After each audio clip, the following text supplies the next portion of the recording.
Yes, 12th class. Refraction through spherical surface is continue. Part A part B हो चुका था. Convex interface या surface भी कह सकते हो, क्योंकि वो तो डेंसर मीडियम के अकॉर्डिंग होगा. से रिफ्रैक्शन कंटिन्यू है. ऑब्जेक्ट रेयर में रखा था, रियल इमेज बन रही थी. ऑब्जेक्ट रेयर में ही रखा था, वर्चुअल इमेज बन रही थी. ये पार्ट ए और बी हो गए थे. आज पार्ट सी.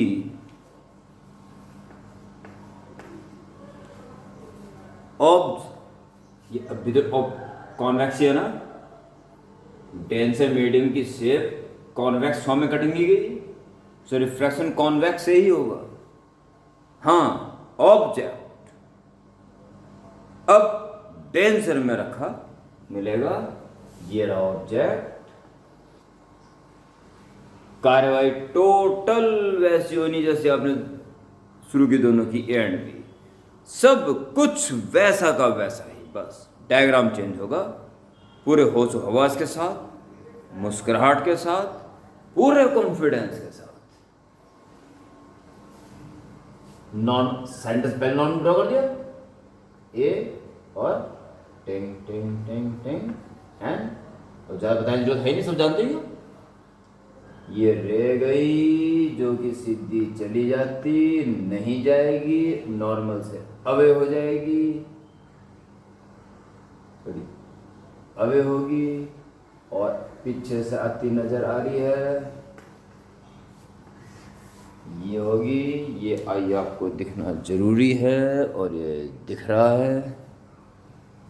यहाँ से आपकी नजर आई है इमेज, ये जगह चली गई रे, यहाँ से आपकी नजर आ रही है. ये इंसिडेंस रे थी. और जी ये है पहला मीडियम, ये है दूसरा मीडियम.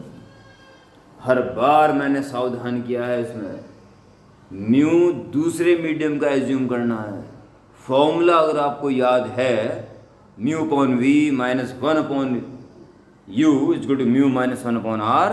तो इसमें म्यू दूसरे मीडियम का रिफ्रैक्टिव इंडेक्स है फर्स्ट के रिस्पेक्ट में, चाहे कोई भी टेंसर कोई भी रेयर हो.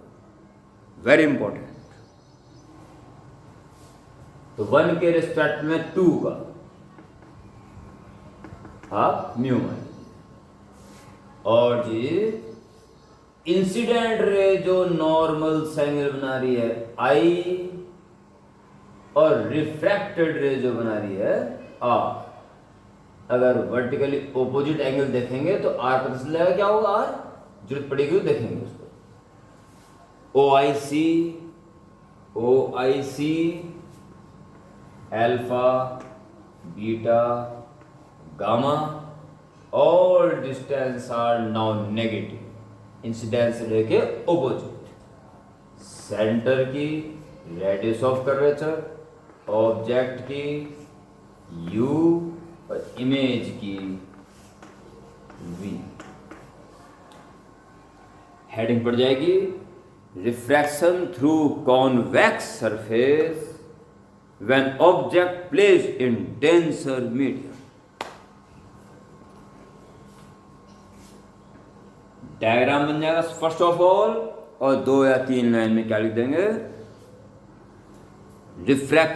रे diagram of refraction through convex surface when object is placed in denser medium is as shown.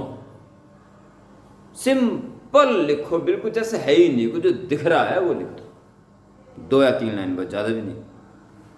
और उसके बाद आपकी कार्रवाई स्टार्ट. अब मैं बिना टाइम वेस्ट करे एक सिरे से शुरू हो जाऊंगा, क्योंकि आपने सब कुछ ऑलरेडी समझा हुआ है. पहले मैं एक्सटीरियर इंटर एंगल की हेल्प से आई आर को निकालूंगा, इसमें लॉ लगा दूंगा, उसमें अल्फा बीटा गामा आ जाएंगे. अल्फा बीटा गामा की वैल्यू निकाल दूंगा ट्रायंगल से, उसमें पुट कर दूंगा. यही मैंने पिछले दोनों आर्टिकल में करा, पिछले दोनों आर्टिकल में. ये अब करूंगा, ये आने वाले आर्टिकल में करूंगा. और तो इनमें से एक आना भी तय है. इससे ज़्यादा क्या चाहिए यार तुम्हें. और यस, अब मैं स्टार्ट हो रहा हूँ. इसलिए मैं धुआंधार चल रहा हूँ कि 2 आर्टिकल धुआंधार हो चुके हैं, वही मुझे अभी भी करना है. स्टार्ट. एस वन लिखने के बाद अगले पैराग्राफ से इन ट्रायंगल ओ ए सी में एक्सटीरियर एंगल है gamma is good remaining angle alpha plus I, हमें चाहिए I, gamma minus alpha in triangle I A C इसमें एक्चुअल एंगल गामा आई है इज इक्वल टू ये वाला एंगल जो कि आर का वर्टिकल ऑपोजिट है, R plus beta, gamma is equal to R plus beta, we required R, gamma minus beta.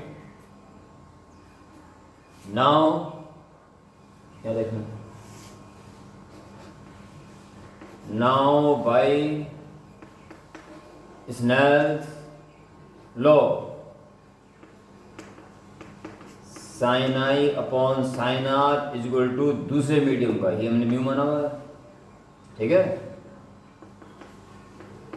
I upon R is equal to mu since aperture is small, therefore I R alpha beta gamma are very small, therefore sin I is approximately equal to I, etc. I is equal to mu R, I की value gamma minus alpha is equal to mu into R की value gamma minus beta,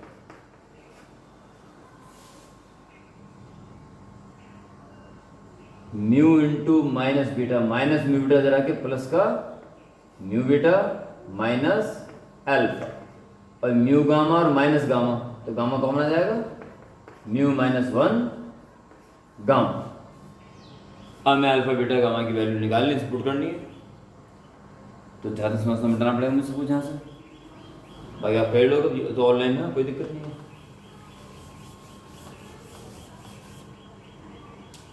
equation number 1, now alpha approximately equal to tan अल्फा, beta approximately equal to tan beta, gamma approximately equal to tan gamma. tan alpha इस triangle से इसे h मान लेंगे, an upon O N approximately equal to an तो h हो गया और O N actually O P हो जाएगा या P O, h upon minus U object की डिस्टेंस, बीटा के लिए ये वाला ट्रायंगल बड़ा वाला an upon N I approximately equal to h upon N I approximately equal to P I h upon minus we,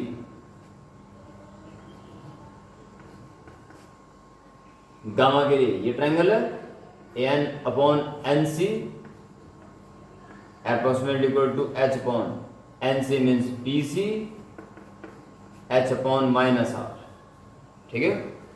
put these values in equation 1, put these values in equation 1, रखो जी, mu और beta की value h upon minus V minus alpha की value h upon minus U, mu minus one into gamma की value h upon minus R. इसमें से ये minus आ जाएगा और ये प्लस बन जाएगा, ठीक है। तो h तो कॉमन है ही है, माइनस भी कॉमन ले लें, तो माइनस कॉमन चला गया, माइनस h कॉमन ले लिया, तो माइनस h कॉमन ले बचा म्यू अपॉन वी, ये प्लस बन चुका था, माइनस कॉमन लेने के बाद माइनस बन जाएगा, और एच कॉमन लेने के बाद 1/u, और वहाँ माइनस आगे लगा दो, म्यू माइनस 1 h/r, माइनस भी कैंसिल और h भी cancel, mu upon v minus 1/u is equal to mu minus 1/r। Okay, clear?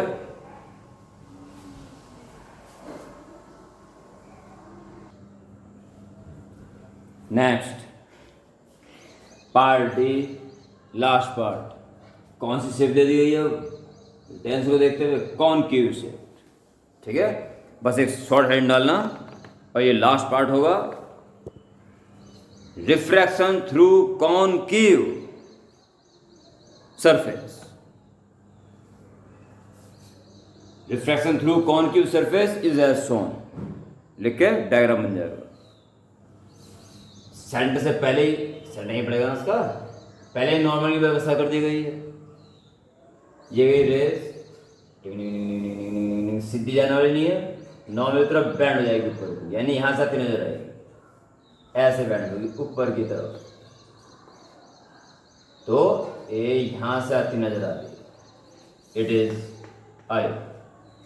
Pole centre तक की डिस्टेंस आर, ऑब्जेक्ट तक की डिस्टेंस u, और इमेज तक की distance v। Medium 1, medium 2, mu is the front X of second medium with respect to first. बहुत तेजी के साथ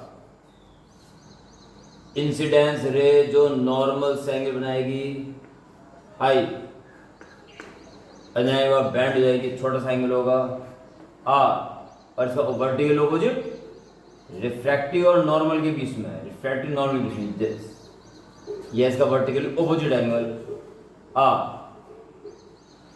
ओ I C alpha beta gamma, O I C alpha beta gamma, ए डिंग डिंग डिंग डिंग, एन एच एज शोन, और उसके बाद in triangle O A C, O A C extra angle gamma, inter angle I plus alpha, gamma I plus alpha, इससे I आ जाएगा gamma minus alpha. In triangle I A C, I A C, इसमें extra angle gamma I, gamma is equal to beta plus R, beta plus R, इससे R कितना आ जाएगा gamma minus beta, gamma minus beta. So by Snell's law sine I upon sine R is mu. दिख रहा है ठीक ठाक सब? ठीक। Therefore, I upon R is mu. Since aperture, आप मत बनाना स्प्रिंग, आप लिख देना जो मैं बोल रहा हूँ। Aperture is small, so I R alpha beta gamma are very small, so sin I approximately equal to I etc. Okay? आगे बढ़ते रहें, इसलिए I इक्वल टू हो जाएगा mu R. Mu R I की वैल्यू है गामा माइनस अल्फा, और R की वैल्यू है gamma minus beta, minus alpha और म्यू बीटा माइनस का जरा के प्लस का हो जाएगा, म्यू बीटा और जी म्यू गामा और ये माइनस गामा, तो gamma common, mu minus 1 gamma, equation 1। Now alpha मान लेता हूँ। Now alpha is approximately equal to 10 alpha is equal to भी निकालेंगे, beta tan beta gamma tan gamma tan alpha, ये वाला ट्रायंगल बन रहा है सबसे बड़े वाला, an upon no, an upon no is equal to h upon no बोले तो po is equal to h upon minus u। दिख रहा है ये लास्ट वाला पार्ट? ठीक है जी, बहुत बढ़िया। tan बीटा ये बीच वाला triangle, an upon ni approximately equal to h upon pi h upon minus v, और जी गामा के लिए an upon nc approximately equal to h upon nc बोले तो pc is equal to h upon minus r। Put these values in 1, रख दो जी 1 ये थी, माइनस अल्फा की value h upon minus u plus mu beta की value h upon minus v is equal to mu minus 1 into gamma की value h upon minus 1 upon ये, एक काम करो h ले लो फिलहाल कॉमन, तो प्लस का 1 अपॉन यू बच जाएगा, या माइनस का म्यू अपॉन वी